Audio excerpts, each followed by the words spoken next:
So I want you to think for a second about how you've tried to learn a new skill or, maybe a new language. Oh, yeah. Usually a painful memory for most of us. Right. Because was it through staring at these dry, boring textbook drills for hours? Or was it through listening to these really engaging, relatable stories that just kind of happen to teach you something along the way? Yeah, I mean, I think we all know which one actually works better, even if we still buy the textbooks. Exactly. And welcome to today's deep dive where we are going to get into exactly why that is. So we've got this fascinating piece of source material today. Mm-hmm. On the surface, it looks, well, incredibly basic. It's this script that's explicitly designed to teach English to beginners. Like A1, A2 level, right. So really early stages. Yeah, exactly.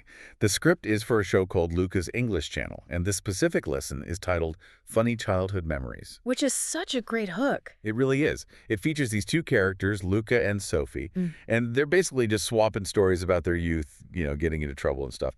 Right, and if you just glance at it, you might totally dismiss it as just lightweight fluff. I mean, they talk about life before smartphones, playing outside, making silly mistakes. Yeah. It feels less like a strict language lesson and way more like you're just kind of eavesdropping on two friends catching up over coffee. But our mission for this deep dive is to, go way beneath that charming surface. Yeah. We aren't just going to sit here and recount these cute childhood stories from the script. No, we've got bigger fish to fry. Right. We want to unpack why this specific approach, using these universally understood, slightly embarrassing childhood mishaps, why that is actually this incredibly powerful framework for language acquisition and memory retention. Because when you really look at it, nothing in there is by accident. No, not at all. Okay, let's unpack this by looking at the very first story from the script. So Lucas starts by sharing this physical photo with Sophie. It's him at age 6, and he is just bawling his eyes out. Oh no. Over what? He dropped his ice cream. Ah, a classic tragedy. Yeah. Exactly. But then he pivots to the real meat of the lesson, which is a story from when he was 7. He tells Sophie that he wanted to look like a superhero. Oh, I know where this is going. Yeah, so he took matters into his own hands, grabbed the kitchen scissors, and just completely butchered his own hair. Naturally, as one does at 7. Right. And through this story, the script introduces these specific vocabulary words. It introduces naughty, meaning behaving badly, and bangs, meaning the hair on your forehead. Mm-hmm. And Luca explains his bangs were cut so short that his mom almost cried, and his friends called him Shorty for a month. Wow. Brutal. Yeah, but think about it. It's like this universally shared rite of passage, right? It's like trying to fix a leaky pipe without being a plumber. Yeah. As the script points out, kids just all think they're professional barbers. They really do. And what's fascinating here is the underlying pedagogical strategy. Like, why start a language lesson with misbehavior? Right, because usually you'd start with, I don't know, colors or numbers. Exactly. But starting with nutty behavior is brilliant because the concept of being naughty is universal. Every culture has kids doing things they shouldn't. That makes a lot of sense. Right. So by tethering a totally foreign vocabulary word, like bangs, to this high emotion, highly visual, and universally understood experience. The haircut disaster. Yes, the disaster. The brain just retains that new word so much faster than if you were just reading it off a flashcard. It's cognitive Velcro. You've got the emotional hook, and the new word is the loop. Wow, cognitive Velcro. I like that. Because, yeah, when I picture a crying 7-year-old standing there with kitchen scissors, I physically can't unsee it. Exactly. You aren't just learning a translation. You're basically feeling that specific guilt of being a kid with a terrible haircut. Okay, so that handles vocabulary, but then the script transitions, right? It moves away from indoor haircuts to outdoor physical games, like games played way before the era of smartphones. Right, moving from static scenes to physical movement. Yeah, and this brings us to Sophie's story. She says her favorite game was hide and seek, which is another key vocabulary word they teach. And she recounts this time she was hiding in a large empty box in the garden. A classic hiding spot. It is, but she was so quiet that everyone actually forgot she was playing. Oh my God. They all just went inside for dinner, and she ended up actually falling asleep right there in the box. That is hilarious, but also kind of sad. Right. But here's my question. It's a hilarious story, sure. But what is the pedagogical value of bringing up a game like hide and seek for adult beginners who are, just trying to learn a language for work or travel? If we connect this to the bigger picture, it's secretly forcing the use of foundational grammar. Oh, really? How so? Well, think about physical games. They require spatial awareness and they require action. The source material here is specifically targeting the simple past tense. Ah, okay. Like I went, that kind of thing. Exactly. I went, I cut, I hid. For a beginner, memorizing irregular past tense verbs from a table is just brutal. It feels like a Uh, punishment. It totally does. It's Yeah. so boring. Right.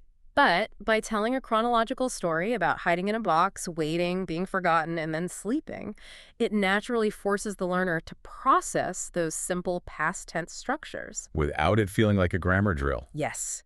The brain is predicting what happens next in the story, so the grammatical structure just kind of maps itself seamlessly onto the action. It's like stealth grammar. Stealth grammar, exactly. You're just listening to a funny story about a box and boom, you just learned irregular verbs. Okay, so we've got visual hooks for vocab, spatial movement for grammar, but then they move the timeline to the school environment. Ah, school. The ultimate testing ground. Oh, yeah. Luca talks about his first day of school, Yeah. and he was so nervous he wore his sweater backwards, which is the next vocab word. Of course. The tag right in the front. Yes, and he didn't even notice until lunchtime. And then Sophie jumps in with an absolute classic mistake. She tells Luca about the time she accidentally called her teacher Mom. Oh no, we have all been there. We have. She says she turned as red as a tomato. And this introduces the final vocabulary word for this section, which is embarrassing, meaning, making you feel shy. Right. But here's where it gets really interesting to me. I kind of want to push back on this concept. Okay, push back. What's the issue? Well, think about language learners. They are already incredibly anxious. They are self-conscious about making mistakes. They have accents. They're nervous. Isn't it completely counterintuitive to intentionally focus a whole lesson on the concept of feeling embarrassing? I see what you mean. Like, why remind them of the fear? Exactly. Why remind a stressed-out learner about humiliation? It sounds totally backwards, no pun intended, but it's actually a brilliant psychological trick. Okay, head out. Well, there's this thing in linguistics called the affective filter. It's like an invisible wall in your brain. When you're anxious or stressed out, that wall goes up, and it literally blocks new language from being stored in your memory. Like a fight-or-flight response. Exactly. Your brain is panicking about conjugating a verb. But by having the guides, Luca and Sophie, model vulnerability and laugh at their own embarrassing moments. Ah, it brings the wall down. Yes, it lowers that affective filter.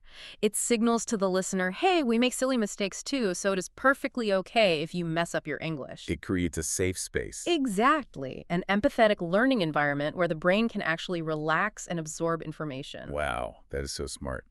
They're basically using embarrassment to cure the fear of embarrassment. Which is the only way genuine learning can happen, honestly. Okay, but none of this works if the delivery is bad. And that brings us to the hidden architecture of this script, the actual language design. The meta instructions. This is my favorite part. Yeah, so at the end of the source material, there are these instructions that dictate exactly how this script must be produced. It's not just, hey, read these lines. No, it's highly engineered. It explicitly requires controlling the speaking pace. They have to leave these deliberate pauses between sentences so beginners have time to digest the info. That processing time is crucial. Right. And it also requires adding natural exclamations, laughter, and conversational filler. Things like, wow, or oh no. Right, to build that interactivity. Exactly. I kind of compare to the invisible suspension system of a car. Oh, I like that. You don't see the shocks and struts working, Right. You just feel a smooth ride. Those natural exclamations, that's the smooth ride. It masks the really heavy educational scaffolding going on underneath. It just feels like you're eavesdropping on friends. This raises an important question, though. How often do we mistake simple for easy? Oh, all the time. Right. Because crafting a dialogue with controlled vocabulary and strategic pauses and manufactured but authentic sounding reactions, that is actually a highly sophisticated form of communication design. It really is. It takes so much work to sound like you're not doing any work at all. Exactly. If they just read the vocab list, the listener's cognitive load would max out in 2 minutes. The pauses and the oh wows give the brain a fraction of a second to encode the new word before the next sentence hits. It's breath.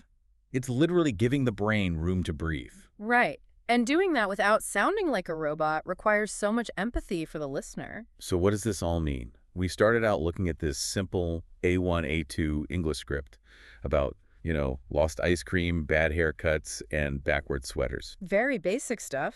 But we discovered this absolute masterclass in educational psychology. The lesson uses relatable, sensory, vulnerable storytelling to teach vocabulary. Words like naughty, bangs, hide and seek, backwards, embarrassing. While seamlessly weaving in that simple past tense grammar. Exactly, and deliberate conversational pacing. And honestly, this matters to you, the listener, even if you aren't learning a new language right now. Oh, 100%. It applies to everything. Because whether you are teaching a new skill to a colleague at work or just trying to communicate a really complex idea, vulnerability and storytelling are always the most effective tools to make information stick. Right. We always want to seem perfect and professional, but perfect puts the wall up. Yes, perfect puts the wall up. Messy and human brings the wall down. A story about falling asleep in a cardboard box says, hey, it's safe to try. Which leaves me with this final kind of provocative thought for you to ponder on your own today. At the very end of the script, Luca and Sophie do something really cool. They ask their listeners to share one funny thing they did as a child in the comments. They invite them into the vulnerability. Exactly. And it makes me think, if our most memorable human moments are the silly mistakes we make, perhaps the goal of learning a new language or attempting anything new shouldn't be to perform it perfectly from day one. Because perfection is impossible anyway. Right. Maybe the real goal shouldn't be perfect performance, but rather to just have the courage to dive in and make a memorable, colorful mess. I love that. A memorable, colorful mess. That's where the real learning happens. So, embrace the mess, folks. Thank you for joining us on this deep dive, and we'll see you next time.